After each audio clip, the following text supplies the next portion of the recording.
Nevada Board of Wildlife Commissioners. Can you hear us in Reno?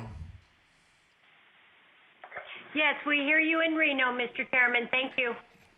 How about Elko? Yes, we also hear you in Elko, Mr. Chairman. Thank you. All right, with that, we'll move on then to agenda item 6D, litigation report, Senior Deputy Attorney General Craig Burkett. A report will be provided on Nevada Department of Wildlife litigation. Senior Deputy Attorney General Burkett. I want to first start with just again thanking the commission and the department with the continued opportunity to work for you.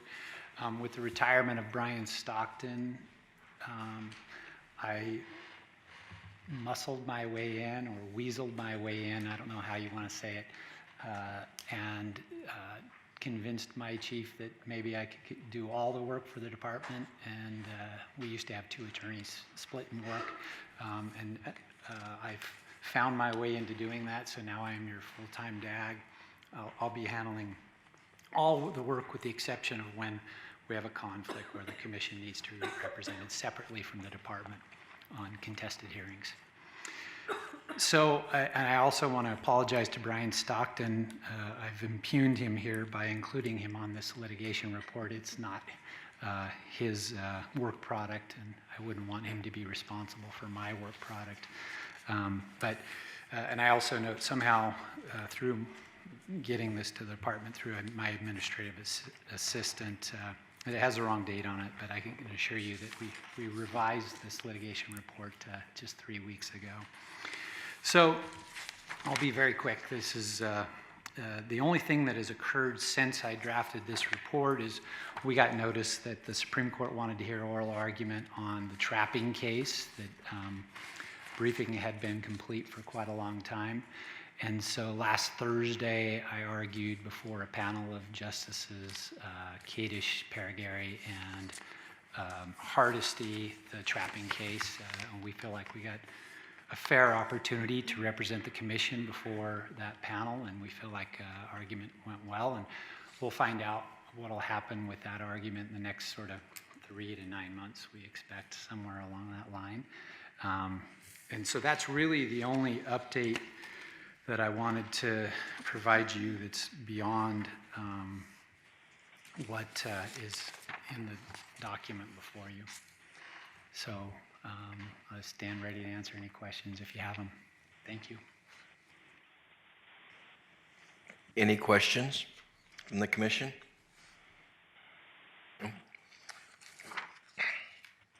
Thank you, Mr. Burkett. With that, we'll move on to agenda item 6E, Wildlife Heritage Account Report, Division Administrator Alan Janae.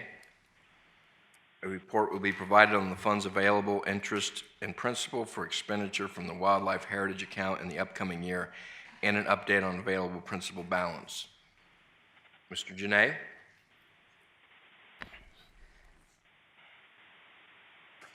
All right.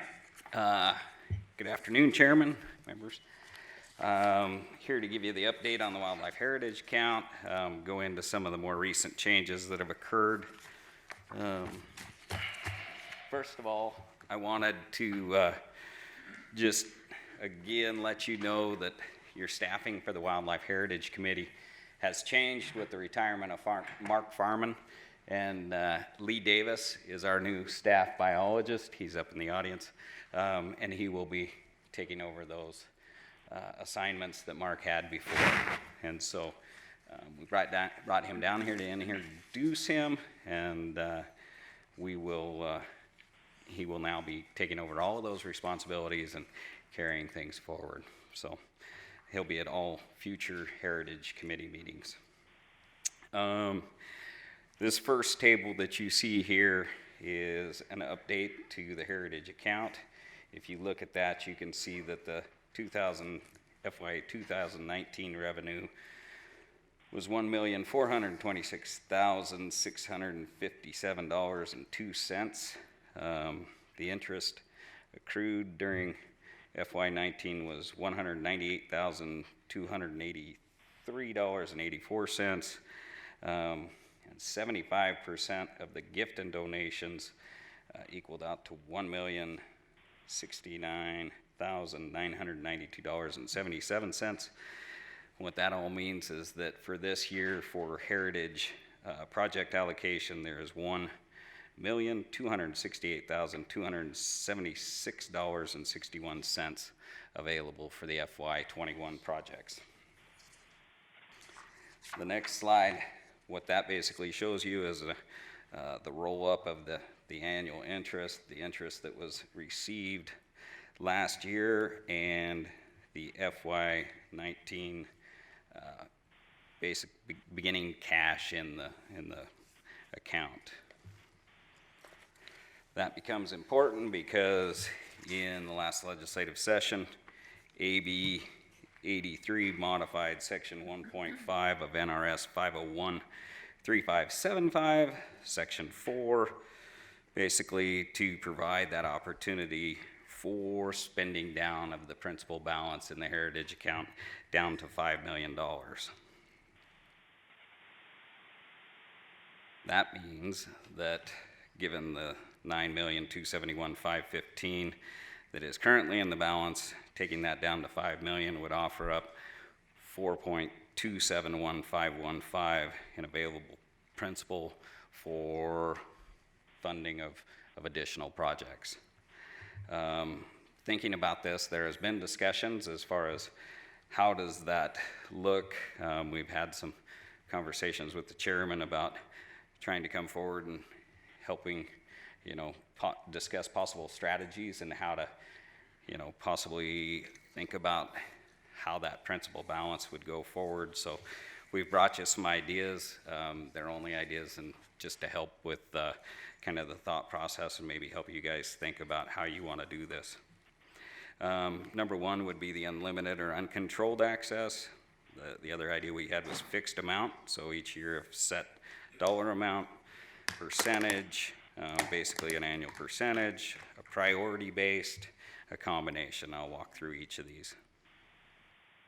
So the unlimited draw would basically allow unfettered access to the $4 million that's available. So you really wouldn't know how long it would last. More than likely there would be an initial surge on the principal, taking it down to that $5 million. And once that $5 million balance was reached, you would see annual smaller allocations. That really leads to the uncertainty if it's just first in time, first in line, or are you guys actually, gonna reach your priorities, or are better projects gonna be funded. The next idea was the fixed draw per year. You could possibly set a fixed amount that would repeat annually. If you wanted, you could calculate out the number of years you'd like to see the principal balance, maintain above $5 million, try to set that year of benefit. It does help extend the principal benefit, and it may lead to greater priority projects over versus unlimited draw of those funds. Percent draw on the principal, another possibility, limited annual draw on a fixed percent or a balanced reference percentage. It definitely extends the principal of the benefit.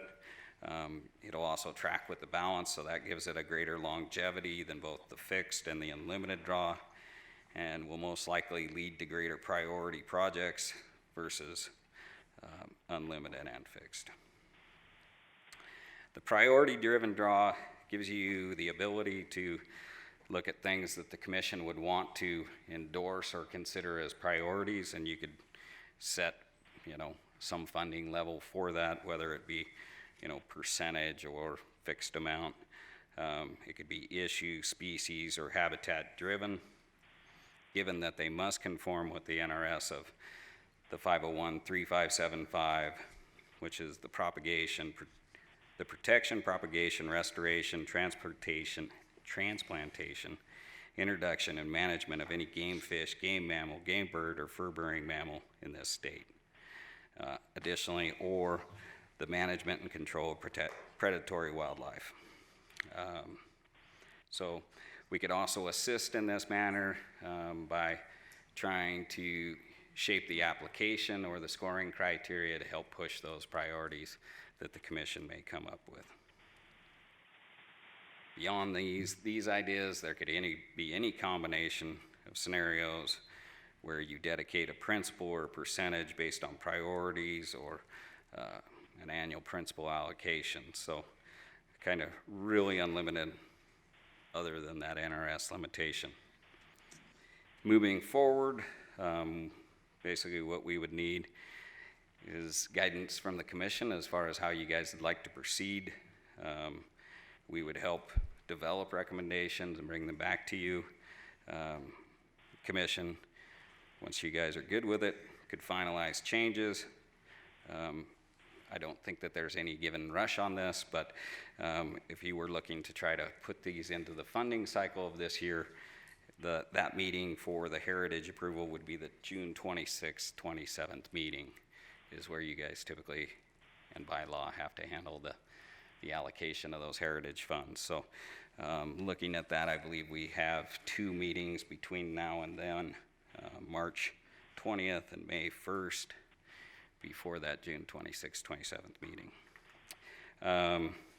The other thing is that per section 3 of the NRS 501-300 is that the commission is allowed, if at any other time of the year the commission determines that money is available to fund an additional project, the commission may do one or more of the following: request, accept, or approve applications at such time for conservation projects which are urgent and which present unique opportunities. So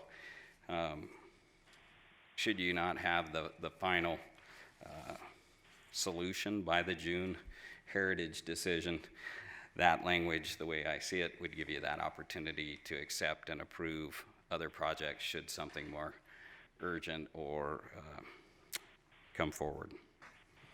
So with that, that's all I've got. I stand for your guidance. Secretary Walsley. Mr. Chairman, if I might just provide some additional context. Alan, could you go back to that second table? I think that goes back to the inception of the program, please. You betcha. So as I believe all the commissioners are aware, the heritage account is under the jurisdiction and authority of the commission. The commission determines, approves, evaluates the projects. And as you go back and you look at where we are today relative to where we've been, if you go back to the year 2000, 2001, and you look at the annual growth, we were generating a bunch of interest, but the beginning cash, the principal balance wasn't very large. So through time, we've seen that principal balance grow considerably to almost $9.3 million, and that has been statutorily protected, but we're seeing that amount grow. The annual growth, although much better than it was 4 years ago or 10 years ago, is still nowhere near where it was 20 years ago. And so as that principal's building, there's been a recognized value of that principle. So this is an informational item.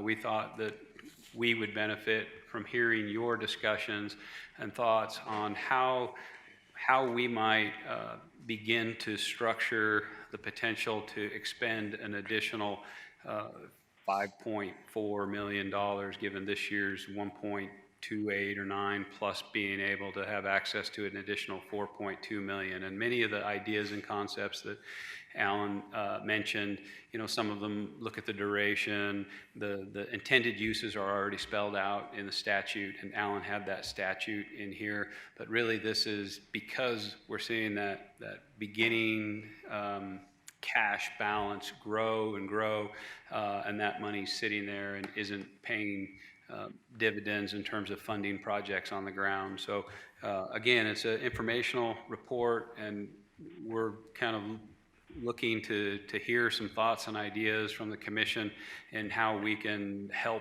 structure this in a way that's consistent with some of your thoughts and ideas, and we can bring that back in a more formal manner at a future meeting. Thank you, Tony. Yeah, I mean, one of the other opportunities there is the committee. You know, you do have the Heritage Committee that could come forward with guidance out of that. So definitely only informational. Just wanted to start the discussion. One of the things that I noted is there is, I think it's policy 11 from the commission that speaks to the expenditure out of the wildlife heritage account. It may need updating and a little more revision and detail in light of the change. And so one would be whether or not that policy goes to the policy committee or the wildlife heritage committee, I don't know, but that a starting point may be the development of commission policy in terms of the expenditure out of the wildlife heritage account that takes into account the ability to spend down some of the principal.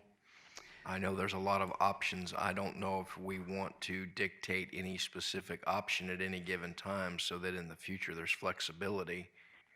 Because I just can't envision a scenario where I'd say fixed amount, spend down X dollars a year till we reach the minimum balance of principal, because that may be funding projects that don't warrant the expenditure of principal. I see the opportunity to spend down principal when habitat project, a large fire, you know, it's like, hey, we need a lot of money to address this particular issue. That's what the heritage account is for.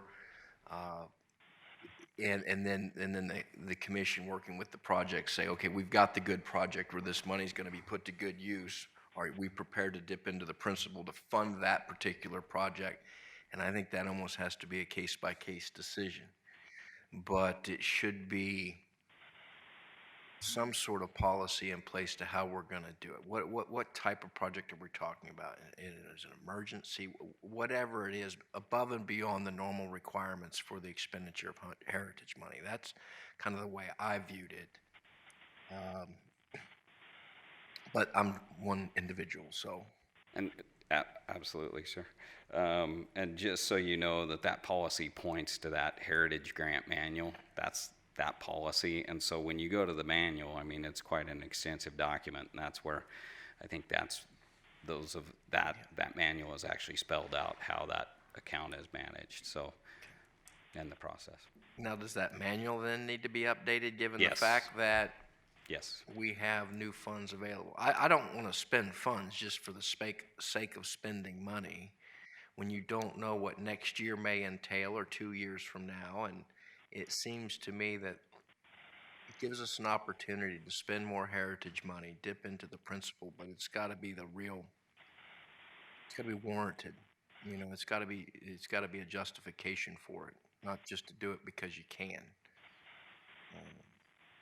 So I see a lot of people nodding their heads, so I guess they may share my sentiment in that regard.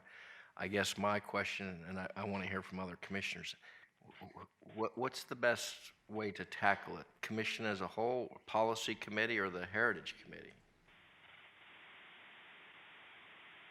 That's just one topic for discussion or ideas. We have a lot to tackle on the policy committee, as we mentioned this morning in our meeting. I would like to see the Heritage Committee take the first step and bring it back to us, and then we can go from there. That's just my initial thought.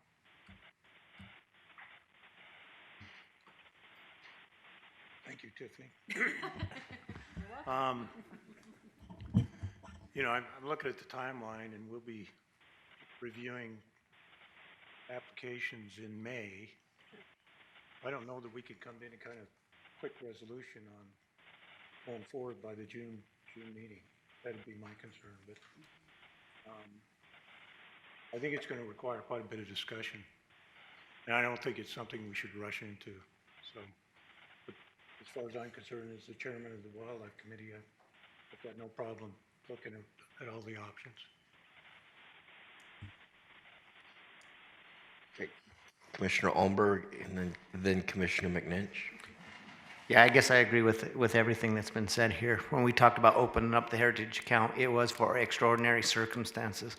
You know, one fire at a time wasn't cutting it. We burned up all of northern Nevada all at once, and it took much more than just a small project to take care of it. It took a very large. And so I would agree totally at being, when those events come up, that what would spark the initiation of spending those funds, not just to get into a mode of we need to keep it at this level. And the Heritage Committee, I think, is a great start to dealing with it. Commissioner McNinch. Thanks, Mr. Chairman. I agree. I like the concept of doing something big. And the first thing that popped into my mind, it's been mentioned a couple times already, were the fires, not reseeding a particular fire, but is there, we've always talked about these seed banks and having availability of seed, and there's an infrastructure for delivering that stuff. Can this money be put to developing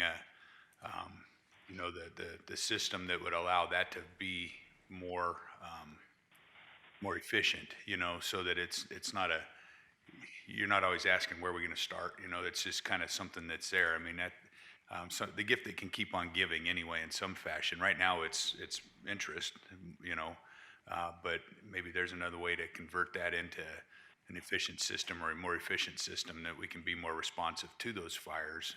Doesn't mean we're still not going to have to pay money to do that stuff, but at least build a system. That's the first thing that popped into my mind.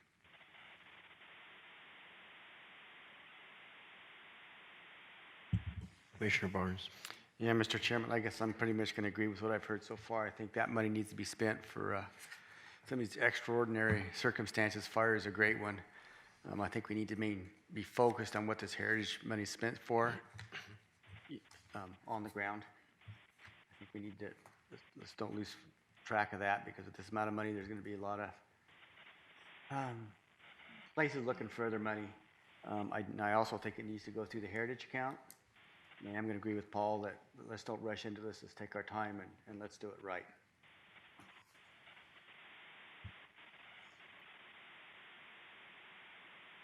I pretty much agree. I don't think we should just rotely apply money if it's not necessary. I think it should be a need basis. I like the whole idea. I'm here, it says you can request, accept, or approve. Maybe we just start with that and where the biggest issues are for the, sounds like we're all in consensus with the fires, and looking at the worst areas and where that money can best be spent at this time, and go area by area, case by case. Okay, well, I think there's pretty good consensus then. So what I'd ask is that the Wildlife Heritage Committee set a meeting in conjunction with the March meeting, and to start address updating policy 11 in light of the changed law, and work on it that way for presentation later on to the commission. And then I trust in connection with that, we will be getting an update from the department with respect to the manual. And so that effort can run parallel tracks, and that seems to be the way we could move it forward. Okay? All right. Thank you, Mr. Janae. Secretary Wasley, did you have something to add? I did, Mr. Chairman. Thank you.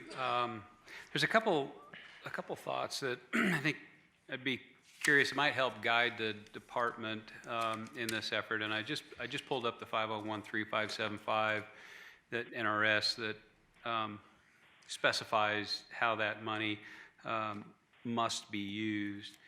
And a couple thoughts in particular. One kind of pertains to the opportunity for conservation easements. And I'm really just kind of thinking out loud right now, where we're seeing more and more frequent opportunities to engage with private landowners to protect key corridors or key, seasonal habitats for a variety of species. And I just pulled that up to see if there was language in there that would pertain to it. And it does say the protection, propagation, restoration, transplantation, introduction, or management.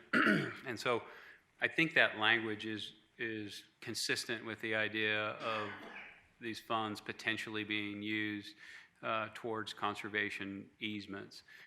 We haven't done that, to my knowledge, historically, but looking at the availability of larger amounts in this principle than have historically been available. I think it would be interesting to contemplate that as a special circumstance or a unique opportunity. I also think that if Recovering America's Wildlife Act is passed, some of the burden on the state to provide match in order to get that will be significant. Of course, the State Wildlife Action Plan, it does include mule deer, bighorn sheep, sage grouse, Lahontan cutthroat trout. So some of the species that are specified in here could be, this money could be directed to protect, propagate, restore, transplant, introduce, or manage those things, and as such would be available towards match. But those are two big picture items that I think this account would now or could now be used for, and we could certainly pursue some possible language for consideration by that committee, but I just wanted to share some of those thoughts aloud before we go too far down that road.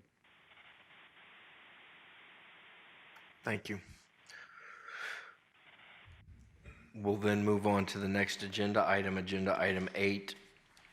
8A, Commission General Regulations Workshop, Public Comment Allowed. Commission General Regulation 485, Tag Transfer, Deference, and Return Program. LCB file number R022-19. Management Analyst Kylie Taylor for possible action. The Commission will hold a fourth workshop to consider a regulation relating to amending Chapter 502 of the Nevada Administrative Code. This regulation would provide direction for allowing the transfer, deference, or return of tags under certain extenuating circumstances after the passage of Assembly Bill 404 of the 80th Legislative Session. At the first workshop, the Commission directed the Department to narrow the options for the transfer or deference of a tag. At the second workshop, the Commission directed the Department to draft changes to the regulation encompassing the description of extenuating circumstances and a timeline to return the tag to the Department.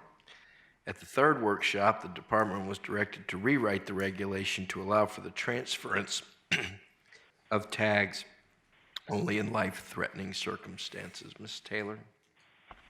Thank you, Chairman Johnston. I'm just waiting for the PowerPoint to come up. Mr. Chairman, if I might, I believe we did skip agenda item number 7. We'd be happy to come back to that, or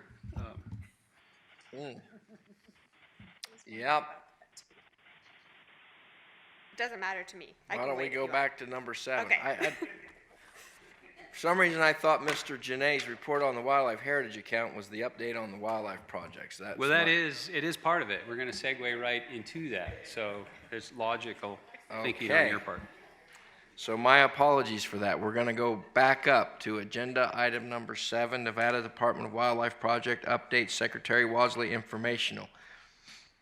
The Commission has requested that the Department provide regular project updates for ongoing projects and programs as appropriate based on geography and timing of meetings. These updates are intended to provide additional detail in addition to the summaries provided as part of the regular Department activity report and are intended to educate the Commission and public as to the Department's ongoing duties and responsibilities. Secretary Wadsley, but before that, if I skip one, can someone stop me before I read the entire agenda item like I did under 8A? Okay. You did such a wonderful job. I think we were all afraid to interrupt you.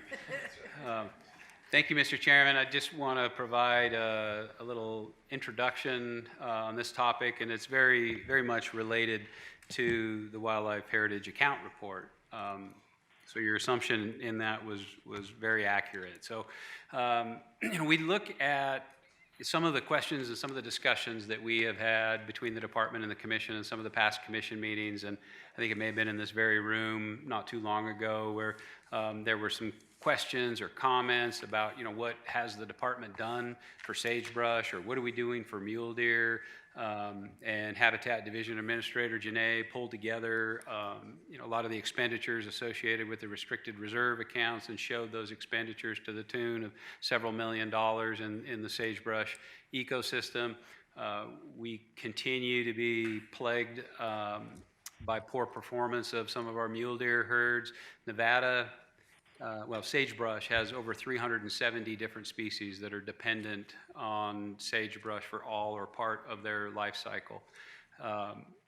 Pronghorn antelope, mule deer, some of the charismatic megafauna that we find in that sagebrush ecosystem here in Nevada. Nevada has lost approximately 25% of our sagebrush in the past 10 years to wildfire alone.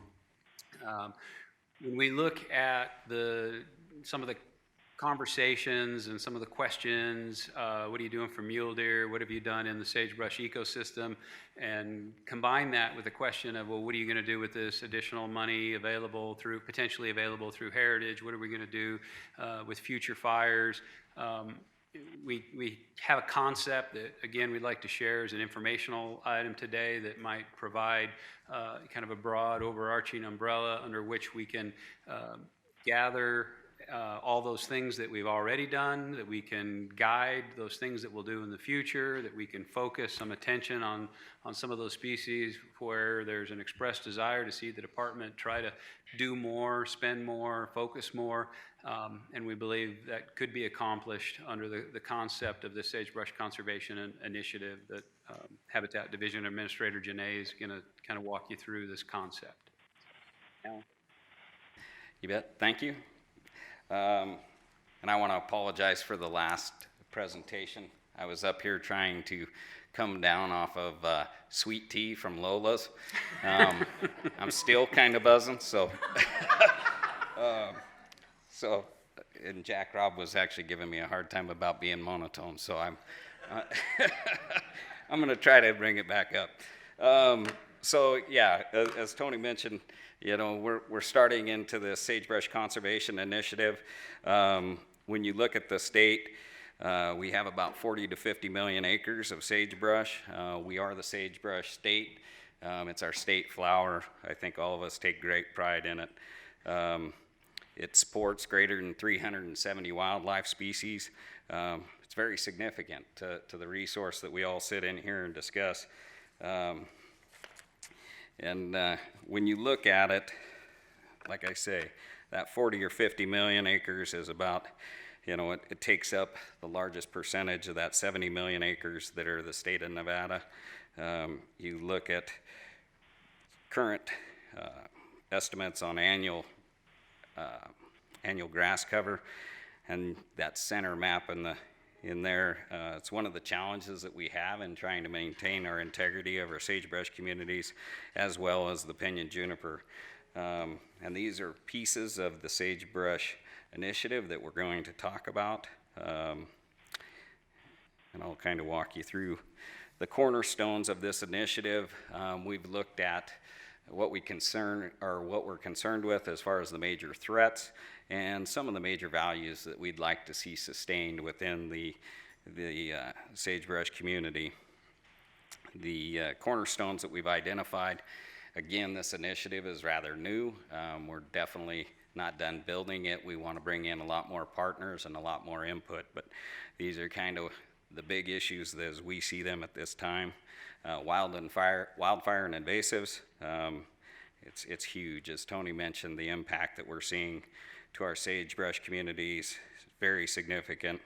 The conifer encroachment from pinyon and juniper, that's another one.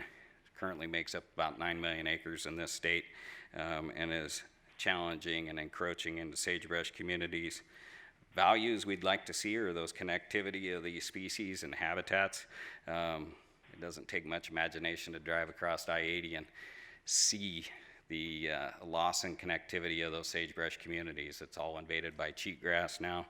And so the other thing we'd like to see is within those sagebrush communities, those diverse and productive habitats, that we don't end up with monotypic old age stands of sagebrush with no understory. So like I say, the threats, wildlife, we've seen all too many, all too frequent. In the last 3 years, we've seen, probably about 2.5 million acres go up in smoke. It has substantial direct and indirect impacts to wildlife. This is a slide that Sean Espinoza has shared before. but it just helps illustrate. You look at the 80s, 1.3 million acres lost in that decade, and in the 2010s, you know, we basically were doubling about every decade. In 2010s, we had lost 5.9 million acres. Very associated with this is the threat of cheatgrass. They're that constant cycle. You can't hardly separate one without the other. It's coming about because of, you know, a seed source that is taking advantage and has all the benefits of fall precipitation and kind of gets ahead of some of our native plants. It's led to increased fire frequency, and across the West, we are definitely not alone in this threat, but in many instances, we're ahead of other states. So the other one, pinyon juniper,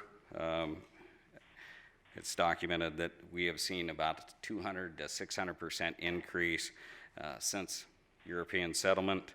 It's just a matter of where you're at, but it takes away that understory, the sagebrush community understory, as well as all perennial plants underneath it, and it becomes very monotypic, and it's not much use to the species that once thrived in that area. When you look at these maps, you can see that, you know, canopy cover of pinyon juniper and its distribution across the state. And as I say, we continue to see that expansion into sagebrush communities.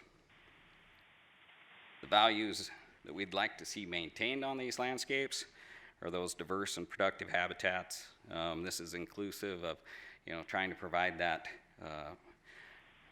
productive community for all species. You know, sage grouse, they depend on that forb component in that sagebrush community. Livestock raising, you know, definitely depends on that understory in that community. But we're also inclusive of the habitats that exist within the greater sagebrush community, such as those aspen and riparian zones. We're also considering them within this initiative. Another big value that we like to see and consider and support within this initiative is the connectivity of species and habitats. So a lot of the attention that's been brought about on the secretarial order on migration corridors, that's a big component, but also at a smaller scale is that to those islands, those sagebrush islands, you know, some of those species don't have, you know, the mobility to cover the big acreages that are now separating some of those patches. And so we'd like to see that connectivity not only in the habitats, but also to assist the species. So looking at this, like I say, we are very much in the early beginnings of this initiative. We're looking to invite partners and assistance in developing priorities and strategies, and then trying to get more of a unified approach in funding and resources brought to this initiative. I think it's well overdue. It's something that I think collectively all of us, this initiative could have substantial, you know, uplift, and we just can't keep going down the road we've gone down since the 80s, and seeing the loss in not only wildfire, but we need to, you know, not just be reactive but proactive, and trying to get out there and get a hold of things before we're at that place where we're burning or seeing the pinyon juniper encroachment. And so there'll be much more to come in the future. We'll continue to give you updates on this, but this was the kickoff as far as the initiative. And if you got any questions, I can try to answer those. Questions for Mr. Janae? None? Thank you. I'm excited to hear this. Perhaps projects in this initiative could pair well with changes to the heritage account, but that remains to be seen in the future. So thank you very much. Thank you. With that, Secretary Wosley.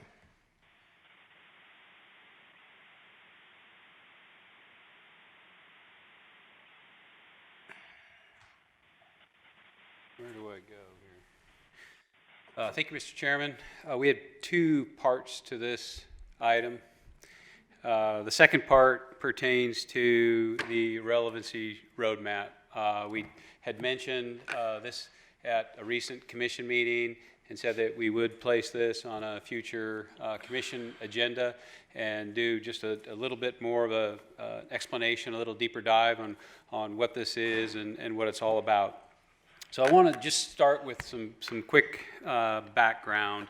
So approximately 5 years ago, the Association of Fish and Wildlife Agencies, again, the national organization to which all 50 states and Canadian provinces and territories belong as members, commissioned a Blue Ribbon Panel to look at some of the challenges plaguing conservation nationally.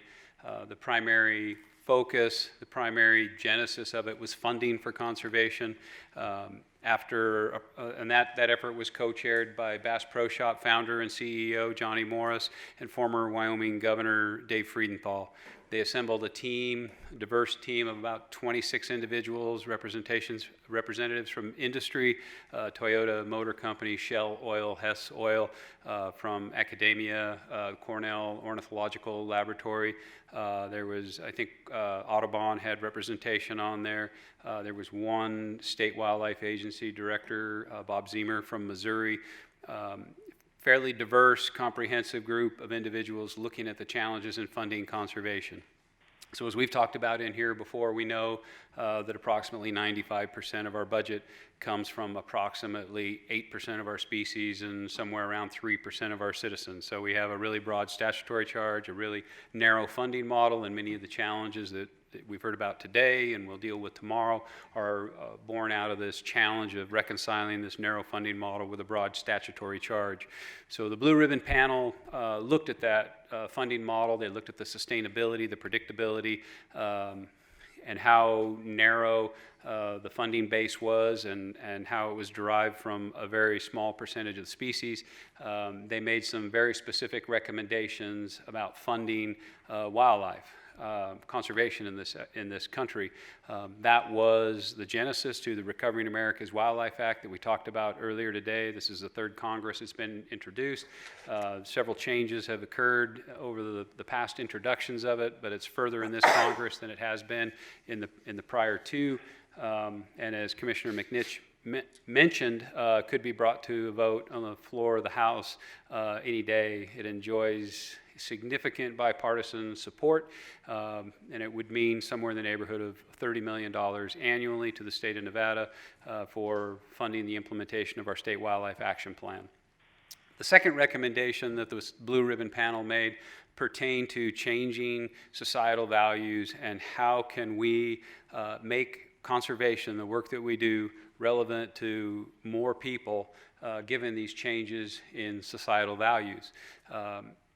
That recommendation led to the formation of a Blue Ribbon Panel relevancy working group that then ultimately developed this product. It was 5 years from the origin of the Blue Ribbon Panel to the release of this relevancy roadmap, and I just want to kind of walk through this briefly, speaking to what it is and basically some of the justification and foundations behind it. Not a surprise, U.S. population growth significantly increasing. Where some of the challenges come in is when we look at patterns of urbanization, where we see the percentage of U.S. citizens living in urban locations increasing and percentage of U.S. citizens living in rural locations decreasing. What that tends to do is foster a greater and greater disconnection from people and those natural resources. We're also seeing changes in the ethnic diversity and the ethnic makeup of our country. And I believe that if you were to look at Nevada, particularly southern Nevada, this change and increase in ethnic diversity would be even more pronounced. Another factor affecting some of the wildlife value orientations has to do with college education, level of education. When people look at changing wildlife value orientations, there are three factors that are considered the greatest influencers of wildlife value orientations. It's the urbanization of a state or country, the level of education, and earnings. Those three things are most closely correlated with wildlife value orientations and explain many of the changes and many of the differences. When we look at hunting participation, so earlier today in the department activity report, you heard some pretty compelling statistics as far as license sales, hunting license sales, fishing license sales, and when we look at what we've done in Nevada, it's certainly bucking national trends. We're seeing significant increase. Even with some of those increases, in some instances, the population growth is outpacing license sales growth. Per capita, it's still shrinking, and this is national data, share of adult population who hunt, starting at 1991 on the left side, 5-year increments. In the most recent survey, 2016, 4.4%. So we look at the wildlife values, and this is, we have the wildlife values, America's Wildlife Values report before you guys in the past. I won't spend a great deal of time with this, but again, citizens can easily be categorized into one of these 4 areas: traditionalist, where wildlife should be used and managed for the benefit of people; pluralist, exhibit values of both a traditionalist and that of a mutualist; and the mutualist is somebody that sees wildlife as part of their extended social network; and then distanced, exhibit low levels of thought about or interest in wildlife. And I know through America's Wildlife Value surveys and the Nevada-specific report we've shared with you in the past that there are no states, there's no data out there to demonstrate that there's any state that's moved as far from the traditionalist viewpoint to the mutualist viewpoint as far as fast as Nevada has in the last 15 years, again, attributable to that urbanization, education, and earnings. This has some of the specific data. The 4 bars, traditionalist on the left, mutualist, pluralist, and distanced on the right. The numbers over the top of the bars are national numbers for the U.S., and the numbers within the bars are specific to Nevada. Again, this is providing part of the basis, part of the justification, part of the need and foundation to address relevancy. The wildlife value orientations, this is also combined national data with Nevada data. So on the left, the light green bar is traditionalist nationally, 28% traditionalist in Nevada, 22% for the public. Within the agency, 64% nationally, 63% in Nevada. So the part of the challenge and relevancy has to do with the makeup of a state wildlife agency relative to the makeup of society. And oftentimes our employees are so purposeful, so passionate about what they do. We oftentimes make the assumption that if people just knew how much we cared, if they knew what we did, they would love us. It's not that simple. People view wildlife and the value of wildlife in different ways. We look at mutualists. Our agency staff, 8% identify as mutualists nationally. Nationally and state wildlife agencies, it's also 8%. But when we look at the public, that's where we see a big difference as well. 35% of the public across the nation identify as mutualists, but 44% of the people in Nevada identify as mutualists. Pluralists and distanced, not as significant of differences. I think distanced is certainly a challenge, and when I see that 3% of our employees are distanced, and I wonder where they're working. And maybe that's where we get the turnover. That's the 3% where it's just a job. I was looking for a job when I found this one. So the modernization removed people from risk in contact with wildlife, increased the tendency towards anthropomorphizing, and that gave rise to those mutualist values. So again, at urbanization, you're removing people from nature.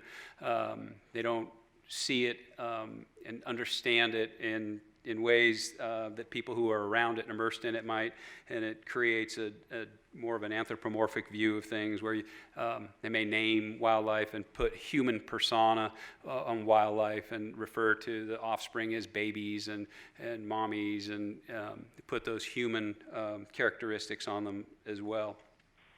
So I referenced kind of the two recommendations that came out of the Blue Ribbon Panel. This recommendation number 2 said specifically the Blue Ribbon Panel will examine the impact of societal changes on the relevancy of fish and wildlife conservation and make recommendations on how programs and agencies can transform to engage and serve broader constituencies. So there's a whole lot going on this slide. It's here mainly for one reason and one reason only, and that is the 5 boxes across the bottom. Those 5 boxes across the bottom represent the 5 areas, the 5 themes that were identified to capture some of the barriers to relevancy. Starting on the left, agency capacity, simply not having enough people or skill set or mindset. Actually, mindset falls in the next one, more agency culture. And then those same 2 bins of capacity and culture are applied to constituents in the next 2 boxes. And then all the way to the right, you see political, and that's political and legal constraints. But the reason this slide is here to really show the number of individuals that were brought together to develop this document. This represents from federal agencies, state agencies, provincial, tribal, industry, academia, from high-level management to field practitioners to social scientists, 60 individuals across the U.S. and Canada brought together to review, compile, develop a roadmap, if you will. And it's been joked that it's more of an atlas than a roadmap. But the idea is this is all about inclusion, diversity, inclusion. It's about being relevant. There was an incredibly diverse team, 60 or so individuals brought together to develop a draft that then was reviewed by an equally diverse pool of individuals that numbered roughly 200 individuals to get input to refine this further. The goal, enhance conservation through broader engagement. Pretty simple in terms of the goal. 5 words: enhanced conservation through broader engagement. Already talked about the barriers. I do want to say that broader engagement doesn't mean that we necessarily change who we are. It may not be the product. The product doesn't mean that the product necessarily is different, but perhaps the process by which that product is derived is potentially different. We identified the 5 barrier categories already. I did want to point out that the Department of Wildlife undertook a strategic planning effort a couple years ago.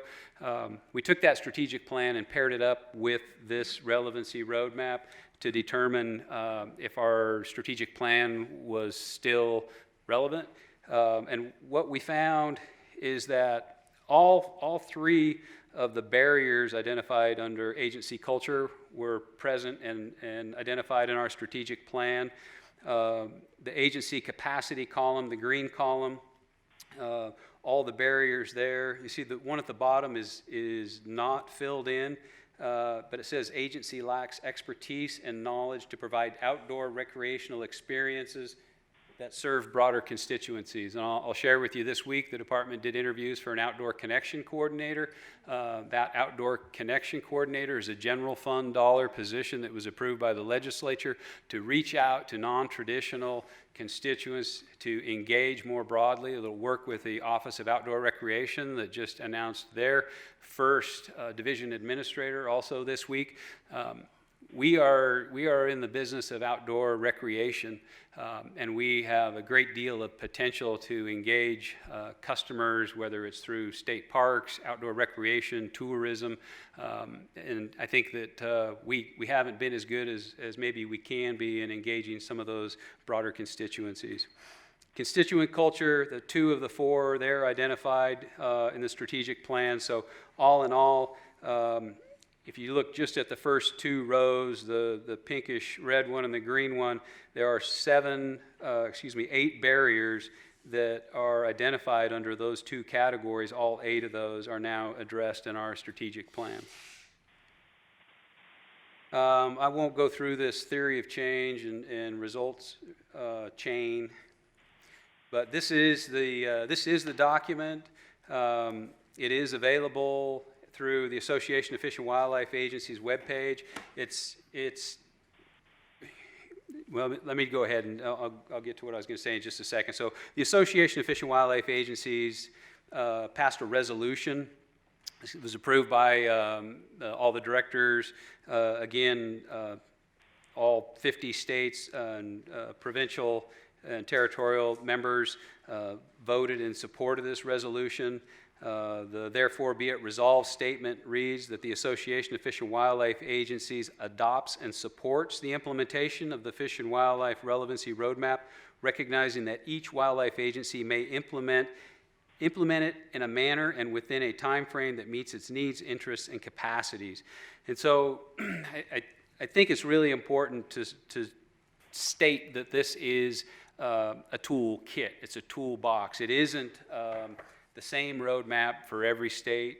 It's a tool that each state can look at, where each state knows that maybe some of those barriers exist, and then there's some ideas and strategies put forward for those states. What does that look like? So we have this plan, 4 or 5 years in the making. What is the crossroads between the planning effort and the implementation? There's already a number of these efforts underway. TakeMeFishing.org, the Urban Wildlife Conservation Program. So the U.S. Fish and Wildlife Service started an urban refuge program. Not everybody has the ability to jump in a vehicle and drive for an hour to go to a refuge.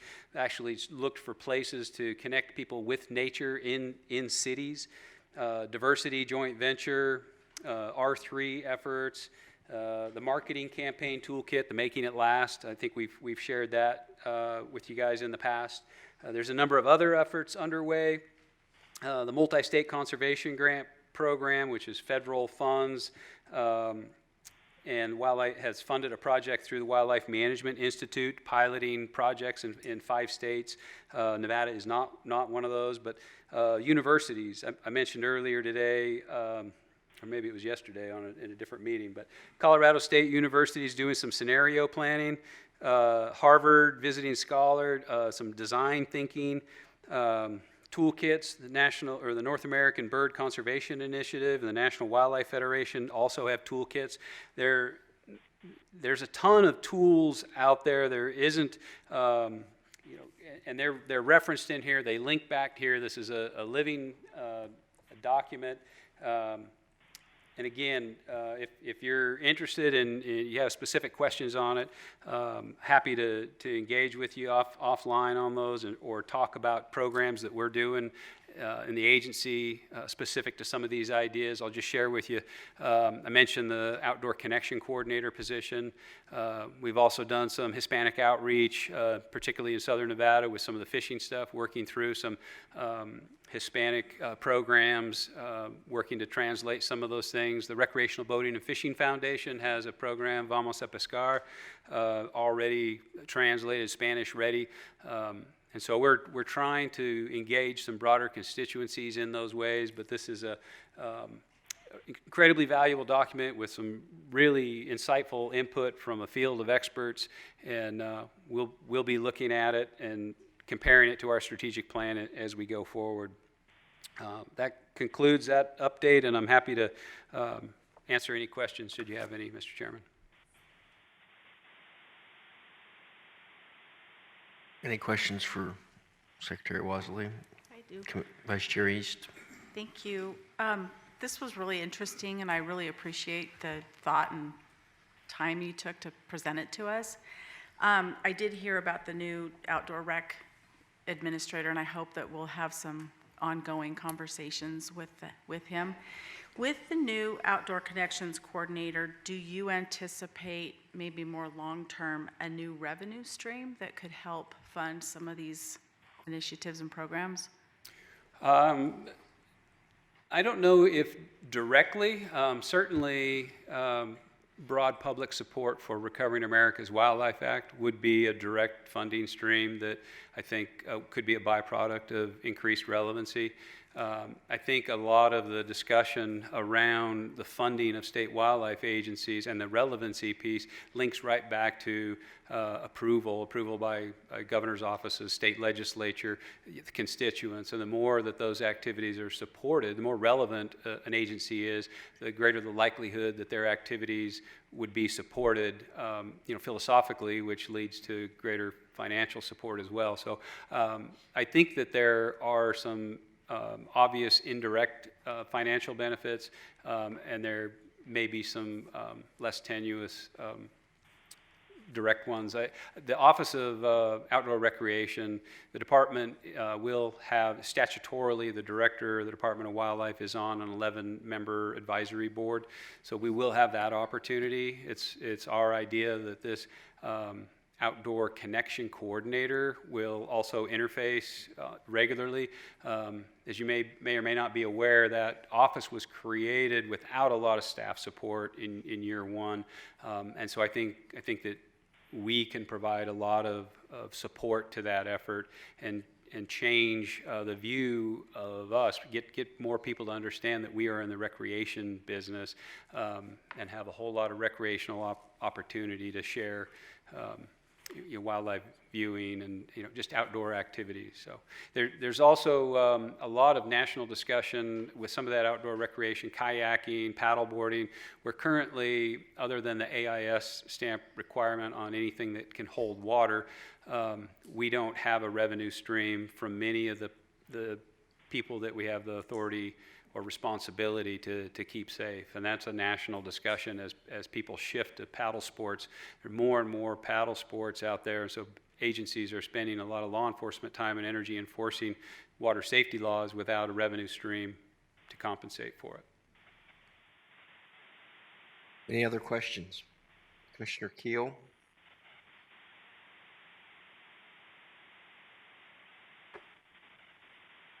There we go. Thank you, Mr. Chairman. So is it the department's intent to address all of the unshaded boxes that were in that slide? I didn't have a chance to read through all of those, but is that kind of where you guys are headed, or? I don't think so. I think that if we looked at those 5 columns, the first 2 were agency capacity, agency culture. And I think that first and foremost, those are the things that we check to see if they aligned with our strategic plan and to see if we had barriers there that were preventing us from being more relevant in a way that was jeopardizing our funding stream or our processes or whatever. I think when you look to constituent capacity and constituent culture or political and legal constraints, I think that's further down the road, and I'm not suggesting in any way, shape, or form that the department take on the responsibility of providing additional constituent capacity directly. Again, I think there's some indirect links there. The biggest challenge with this is really kind of the biggest challenge that we have with Recovering America's Wildlife Act too, and that is the perception that we have built an incredible conservation machine on the backs of the sportsmen and women. We have funded conservation. The example I gave earlier with the only biome in North America that is showing an increase in birds over the last 50 years are wetlands, and when you look at the contribution to wetland conservation that duck hunters have provided, that's not an accident, that's not a mistake. We have a great model for conservation. Looking forward, the question and concern that's on the table is it enough and is it sustainable? And there are a lot of people that are saying this isn't enough and it's not sustainable. And so the challenge is threading that needle and continuing to dance with the ones who brung us, the ones who built this wonderful system, this machine of conservation delivery, and getting more people on the dance floor. It's not a but, it's an and we will all be better able to provide effective conservation with more people on the dance floor.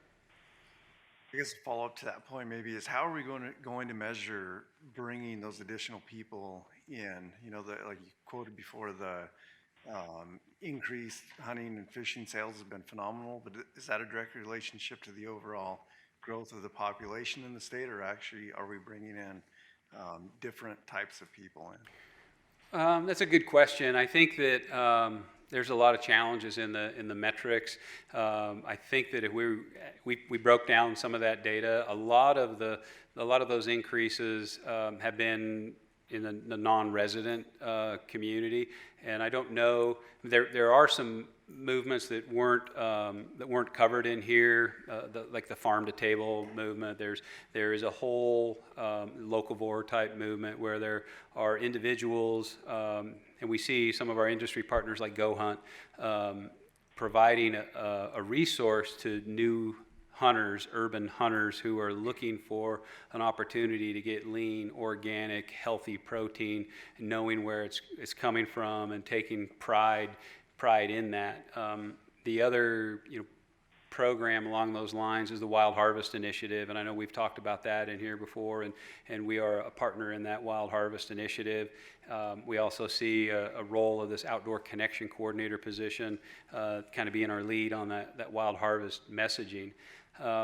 As far as being able to measure different, bringing different wildlife value orientations, I don't think I know it isn't our desire to make everybody a hunter or angler. It's our desire to understand and appreciate that different people view wildlife and the value of wildlife differently. And through that, change our approach, our messages, our communication with them, and instead of what we've traditionally done, as I said, assume that, if they only knew how much we cared and all the great stuff we did, they would love us. We need to change how we engage, how we communicate that. Again, not saying we need to fundamentally change who we are, what we do, or the products that we produce, but we need to, at a very minimum, think about the makeup of the agency relative to the makeup of society. And when those differences make us less relevant and jeopardize our funding and our future and our ability to continue to effectively conserve, then I think it's necessary for us to think about how we adapt to that changing environment. And I mean, I would invite any comments from a couple of our staff members had a hand in this, and if they have any insight into the metrics of measuring, I think it's more about an understanding and an acceptance of some of those differing views than it is taking somebody who, for example, would be a mutualist and turning them into a hunter. It's not about a conversion, evangelical, holier-than-thou approach. It's about understanding that there's different perspectives and understanding that it's not about right or wrong, it's about different values. Appreciate it, thank you. Commissioner McNinch. Thank you, Mr. Chairman. Tony, that's why I appreciate you, your ability to articulate that. And, the comments I was going to make is, if there's any question about the state of Nevada's effort or desire to be be part of this process and to, open up those doors, look at that leadership chart, the structural thing, and you've got Jen working on a coordinating team, and you got Tony as a co-chair of this process. And I think it speaks volumes that you guys are in those positions. They're not just names on a board. There's a lot of work going into it. I appreciate. I've said it before. I'll say it again. Appreciate your guys' efforts on this, and I think you did a great job of articulating what it's all about. And it's not a conversion issue. It's finding a way to your outdoor recreation business. That's really what it boils down to. There's more to offer. And in our commissioners committee, unfortunately, you guys get to hear me, say something about RAWA every time. I was quiet about it in the commissioners meeting. I had kind of curious, will somebody bring it up? We were there for a whole day and nobody brought it up. And I was bothered by that. I was really bothered by it because so I walk out of there, guilty as well, but it bothered me. And I've kind of vowed to myself that I'm going to continue to talk about it in here. those guys in the commissioners' committees, if I'm attending those in the future, they'll be hearing about it because I'll be bringing it up because we need to talk about this. It has to be on the table. You talking about the efforts to help break down those, they break down perceptions and barriers, the efforts that you're doing, the outdoor coordinator, the things that the agency's doing. It doesn't have to be this instead of this. It's just, these are efforts that are going on to provide those opportunities. And I hope that as we move forward that you continue to share those efforts that you guys, that the department's making, make us aware, and we just continue the conversation. And I appreciate you guys engaging in it. It's a lot to absorb, and wasn't that long ago that this was one of those slippery slope things, and I feel like we're moving beyond that, and I appreciate that. So thanks, Tony. Thanks, Dave. I would just add for context, oftentimes our social networks are filled with people who think or act like us or have similar or common interests. As soon as we have conversations with people out of our immediate social networks, there's a lot of reminders of maybe some of the struggles we have to relevancy. There are a lot of people in this state who don't know who the Nevada Department of Wildlife is, and if they do, they automatically think that we manage horses, or they think that we are the fishing and hunting organization. And again, only 8% of the 895 species that we manage generate revenue for our operations. Part of being included in that Office of Outdoor Recreation is achieving a broader understanding of the outdoor recreation opportunities and how much that's enhanced by the presence of wildlife and thriving populations of wildlife. Any other questions? All right. Thank you, Mr. Chairman. Thank you. I think before we get into the regulation workshops, we should take a quick break for everybody. Let's reconnect.